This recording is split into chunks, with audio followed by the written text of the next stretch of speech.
अगर आप दिल्ली से देहरादून जाते हैं तो बड़ी खबर है, क्योंकि 14 अप्रैल 2026 को प्रधानमंत्री नरेंद्र मोदी ने दिल्ली देहरादून एक्सप्रेसवे का उद्घाटन किया है, जो पश्चिमी उत्तर प्रदेश का चौथा एक्सप्रेसवे है और अब सफर सिर्फ 2.5 घंटे में पूरा होगा। इससे टूरिज्म बढ़ेगा और बागपत, शामली, सहारनपुर जैसे जिलों की इकोनॉमी को भी फायदा मिलेगा और रफ्तार भी। किसानों को भी अपनी फसल बड़े बाजारों तक पहुंचाने में काफी आसानी होगी। अब इस एक्सप्रेसवे के साथ ईस्टर्न पेरिफेरल वे जो कि 2018 में बना था, यमुना एक्सप्रेसवे जो कि 2012 में बना था, 165 किलोमीटर लंबा है, और दिल्ली मेरठ एक्सप्रेसवे जो कि 2021 में बना था, जैसे बड़े प्रोजेक्ट जुड़ चुके। वहीं गंगा एक्सप्रेसवे का 96% काम पूरा हो चुका है और मई-जून 2026 तक खुल सकता है। ये यूपी वालों के लिए एक वरदान से कम नहीं है, क्योंकि उनका एक तरफ उत्तराखंड और दूसरी तरफ दिल्ली से सीधा कनेक्शन अब बन चुका है।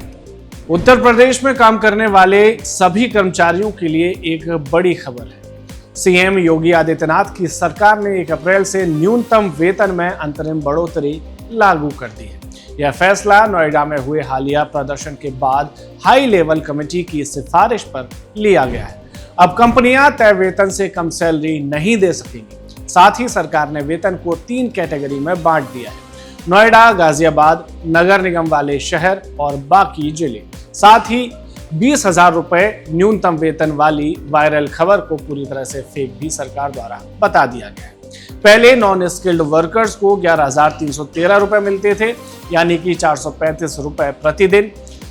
वहीं सेमी स्किल्ड को 12,446 रुपए मिलते थे, यानी कि 478 रुपए प्रतिदिन, और स्किल्ड यानी कि कुशल वर्कर को 13,940 रुपए प्रति माह मिलते थे। इस हिसाब से 536 रुपए प्रतिदिन मिलता था।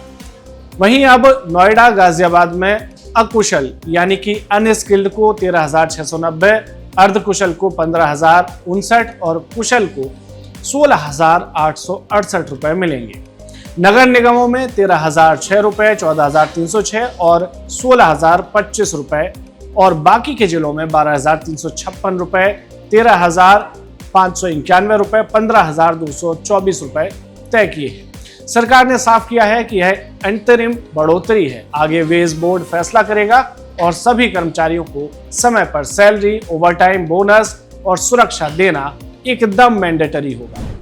गाजियाबाद में प्रशासन ने एयर पॉल्यूशन को कम करने के लिए अब तक के सबसे सख्त कदम उठा लिए हैं। एयर पॉल्यूशन एक ऐसा मुद्दा है जो हर साल गाजियाबाद की कहीं ना कहीं नाक कटवा देता है, लेकिन अब इसको लेकर सरकार और प्रशासन दोनों ही अलर्ट मोड पर काम कर रहे हैं।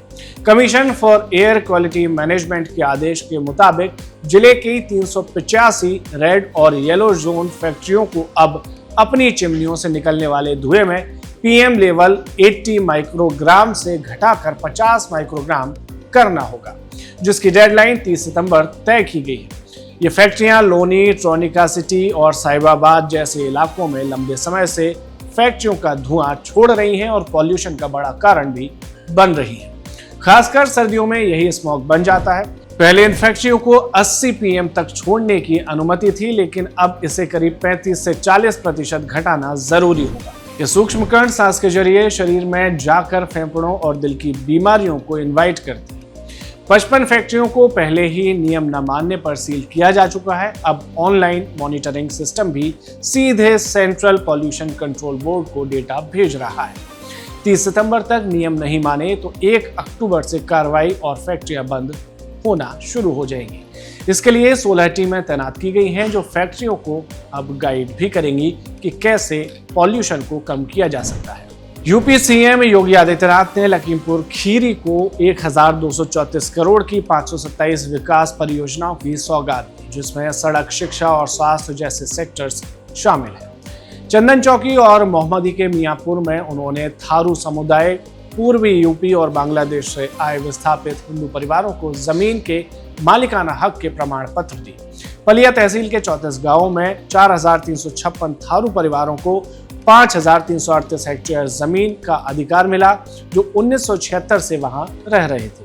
वहीं पूर्वी यूपी के 2,350 परिवारों को 4,251 हेक्टेयर जमीन मिली, जो 1955 से यहां आकर बसे थे। साथ ही बांग्लादेश से आए 1031 परिवारों को भी अधिकार पत्र दिए गए हैं और ये मियाँपुर गांव का नाम भी यहां पर बदलकर रविंद्र नगर कर दिया गया है।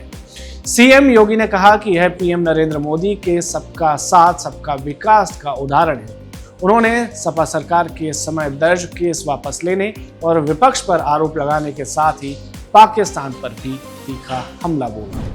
उत्तर प्रदेश के कई इलाकों में हाल ही में हुई बेमौसम बारिश और ओलावृष्टि ने गेहूं की फसल को भारी नुकसान पहुंचाया है। किसानों के मुताबिक करीब 40% तक फसल खराब हो चुकी है। कई जगह भीगी फसल काली पड़ रही है या अंकुरित होने लगी है, जिससे कटाई का काम अब रुक गया है।